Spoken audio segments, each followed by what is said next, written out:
Welcome to அபி சமையல். இன்னைக்கு வீடியோவில் சிகப்பு கவுனி அரிசி வச்சு சிம்பிளான இட்லி, தோசை, பணியாரம் எப்படி செய்யலான்னு பார்க்கலாம்.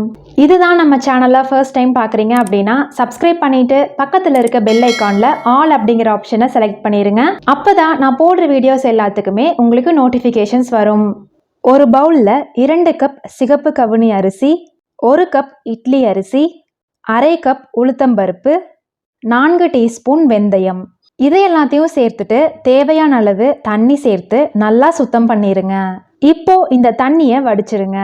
தேவையான அளவு தண்ணி சேர்த்து மூடி வச்சு 8 மணி நேரம் ஊற விட்டுருங்க.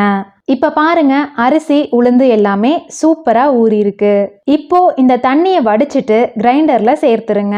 கொஞ்சம் கொஞ்சமா தண்ணி சேர்த்துட்டு மாவை நல்லா அரைச்சி எடுத்துருங்க. மாவு ரொம்ப நைஸா ஆட்டக்கூடாதுங்க. இந்த அளவுக்கு கெட்டியா அரைச்சி எடுத்துருங்க. கடைசியா இந்த மாவுக்கு தேவையான அளவு கல்லுப்பு சேர்த்துக்கிறேன். இப்போ இந்த மாவை வேறொரு பாத்திரத்துக்கு மாத்திருங்க. இதை மூடி வச்சுட்டு 8 மணி நேரம் புளிக்க விட்டுருங்க. இப்ப பாருங்க, மாவு சூப்பரா புளிச்சு பொங்கி வந்திருக்கு. இத லேசா கலந்து விட்டு இட்லி தட்டுல ஊத்திருங்க. இந்த தட்டை இட்லி பானையில வச்சு 20 நிமிடம் நல்லா வேக வச்சு எடுத்துருங்க.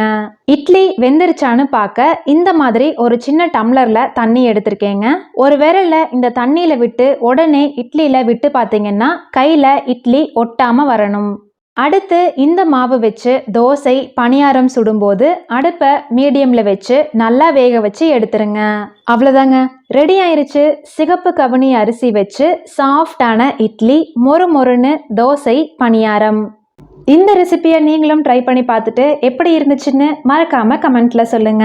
இந்த வீடியோ உங்களுக்கு பிடிச்சிருந்தா லைக் பண்ணுங்க, கமெண்ட் பண்ணுங்க, மறக்காம உங்க ஃப்ரெண்ட்ஸுக்கும் ஷேர் பண்ணிருங்க.